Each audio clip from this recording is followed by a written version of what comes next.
Bonsoir à tous et bienvenue au 19h. À partir de ce 1er juin 2021, 1055 plants seront mis en terre à Parakou, au jardin botanique de Korobororou, et c'est le site officiel choisi par les autorités locales pour abriter la 37e journée nationale de l'arbre.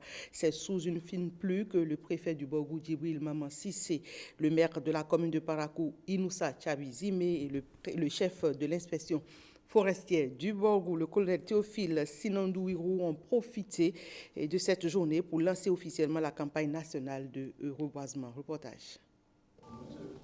Plus de 8000 plants sont à mettre en terre dans tout le Borgou, selon l'inspection forestière. À Parakou, sur ce site de Korobororou, 1055 plants sont prévus pour cette campagne de reboisement. Arbres et restauration des forêts pour le bien-être, c'est pour se conformer à ce thème choisi pour la présente édition que les autorités municipales ont porté leur choix sur le jardin botanique de Korobororou. Ce jardin botanique, placé sous la direction des tradipraticiens, devrait permettre de recréer la guérison par les plantes.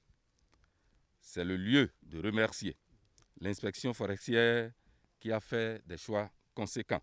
Je voudrais signaler ici que nous allons mettre en terre 11 espèces, dont 8 espèces autochtones, principalement 600 plants autochtones et 655 plants de camp-perché pour faire après le pourtour du domaine. En dépit de leur rôle prépondérant, force est de constater que les arbres sont chaque jour menacés de destruction dans notre pays du fait de la déforestation et de la désertification, avec pour corollaire la perte de la biodiversité biologique et l'accélération des changements climatiques. Il importe surtout de mettre l'accent sur le suivi et l'entretien des plants mis en terre afin d'en assurer la survie. Je ne doute pas que nos tradipraticiens réunis en association feront leur possible pour la floraison de ce jardin.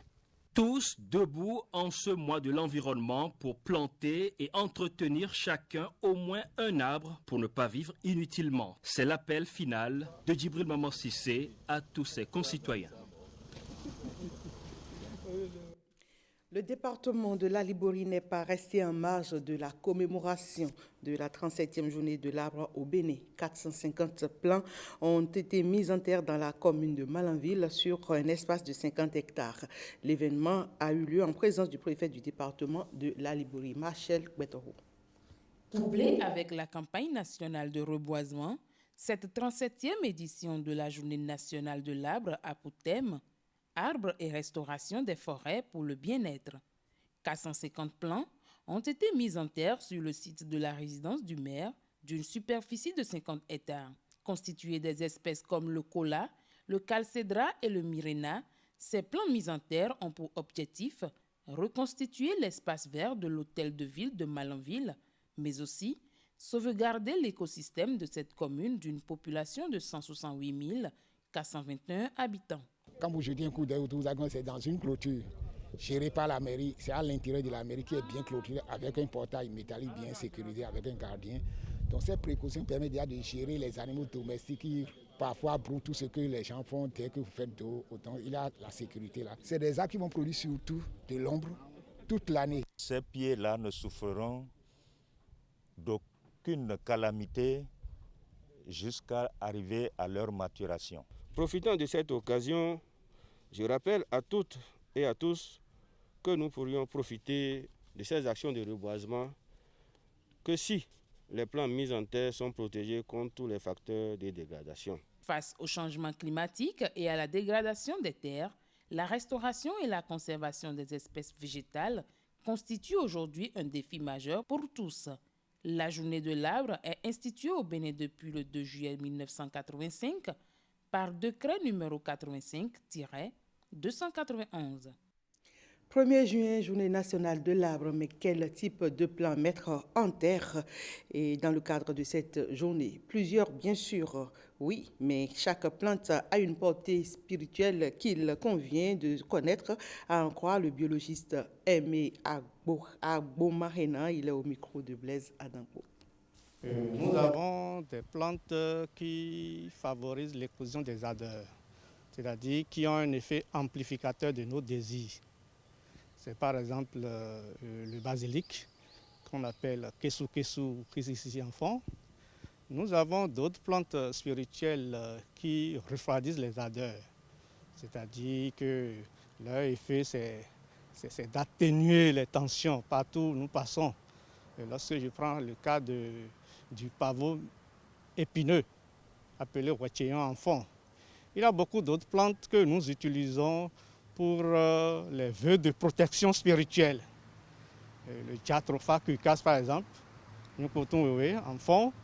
Nous avons le Calotropis procera, qu'on appelle Amomantin ou Quintoé. Nous avons aussi des plantes purificatrices.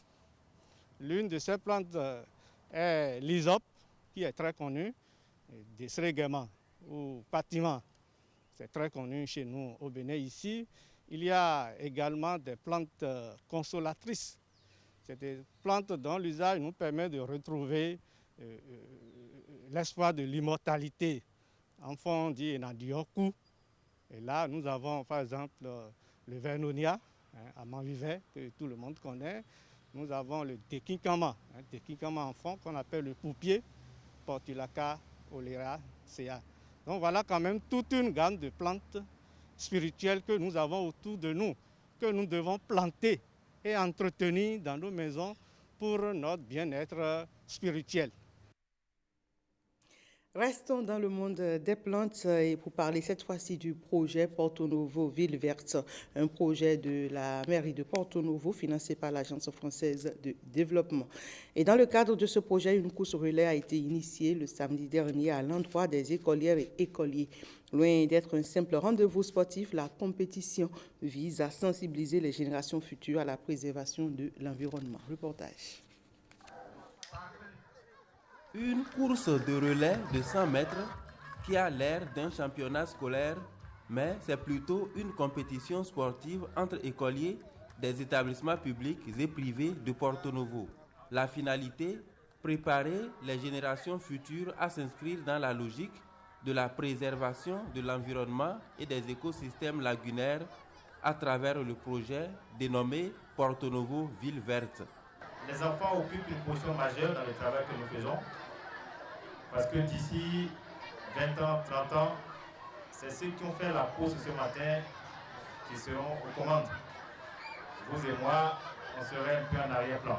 Je voudrais transmettre au directeur de l'AFD toute la gratitude de notre municipalité pour l'accompagnement constant dont nous bénéficions auprès de l'AFD. Le projet Porto Novo Ville Verte, c'est un projet qui aide Porto Novo à préparer sa résilience par rapport au changement climatique. C'est beau d'avoir une lagune, une très belle lagune. C'est beau d'avoir un environnement tel que nous l'avons présentement. Mais c'est encore mieux si on peut agir maintenant pour préserver cet environnement et faire en sorte que ça soit meilleur pour les générations futures. Un des points caractéristiques pour l'AFD du projet de Porto Novo Ville Verte, c'est qu'il cherche à travailler avec toute la population concernée. Et voir aujourd'hui tous ces enfants qui nous entourent est particulièrement encourageant et réconfortant. À la fin de la course, les établissements gagnants sont repartis avec des trophées et d'autres lots de consolation. Les membres de l'Association des magistrats retraités du Bénin reçus autour d'un déjeuner au siège de la Cour suprême ce mardi. Au-delà d'une simple séance de dégustation, les magistrats retraités sont allés dire tout leur soutien à Victor Dassi Adossou, le nouveau président de cette institution. Le président de l'Association des magistrats retraités du Bénin, satisfait des échanges, s'est confié à notre équipe de Porto Novo. Il a voulu que nous fassions un tour d'horizon, que nous échangions avec lui sur sa mission et tout ce que notre association, la Mareb, peut faire pour la réussite de sa mission. Nous avons assuré le président de notre soutien. Nous lui avons dit que nous serons avec lui dès qu'il nous sollicitera. Lui-même a souhaité que nous ne soyons pas du reste, que nous l'accompagnons tout le temps et nous lui avons garanti que notre soutien lui est acquis. L'Association des magistrats retraités du Bénin est née le 29 octobre 2020, date à laquelle nous avons tenu notre assemblée constitutive. Et cette association œuvre pour le bien-être des magistrats à la retraite et apporte tout son soutien aux actions qui peuvent contribuer à l'essor de la justice de notre pays. Décryptage de l'élection présidentielle d'avril 2021 par les responsables de la section communale de l'Union progressiste de Segbana. Les fils et filles de cette localité se sont retrouvés le dimanche dernier pour faire le point de leur participation effective à l'élection du duo Talon-Talata. Et c'est pour revenir également sur les besoins de la population. Remercier la communauté à la base pour le soutien et la confiance dont elle a fait preuve lors de l'élection du duo Talon-Talata, c'est l'objectif de cette sortie politique des membres de l'Union progressiste de la commune de Segbana. Occasion de revenir sur les besoins de la population de cette communauté. Nous sommes ici ce matin pour une seule raison, celle de venir remercier la population de la commune de Segbana, remercier les militants UP de la commune de Segbana qui se sont déplacés massivement pour aller voter utile pour le duo Talon-Talata. À travers ce programme, nous attendons la réalisation de la voie Segbana-Niki en passant par Kalale. Nous attendons l'électrification dans toutes les contrées. Nous attendons également l'eau potable dans toutes nos contrées. Nous attendons également la réalisation du bloc opératoire dans la commune de Segbana. La commune sera dotée aussi bientôt avec ce programme d'une ambulance pour faciliter le transport des malades.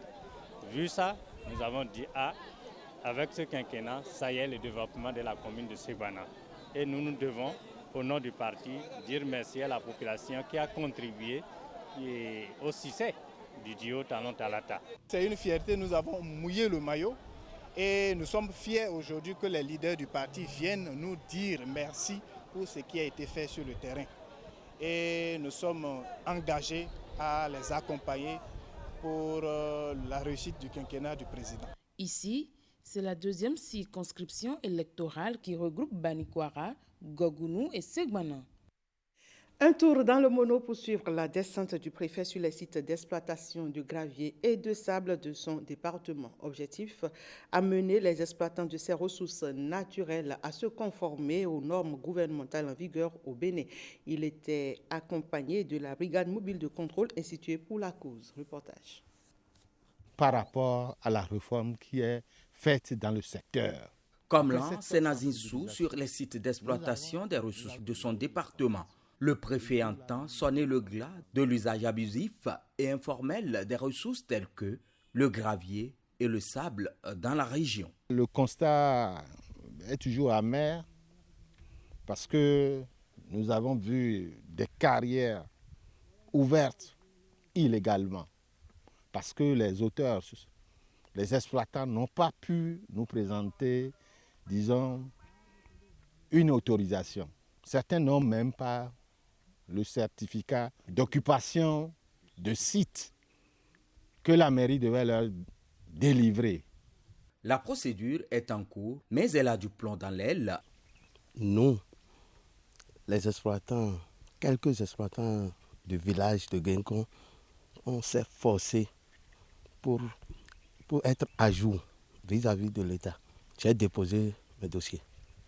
À l'heure où nous parlons, j'attends le récépissé. Vous savez, les anciennes habitudes, ce n'est pas facile, mais le maire est à pied d'œuvre avec son service technique.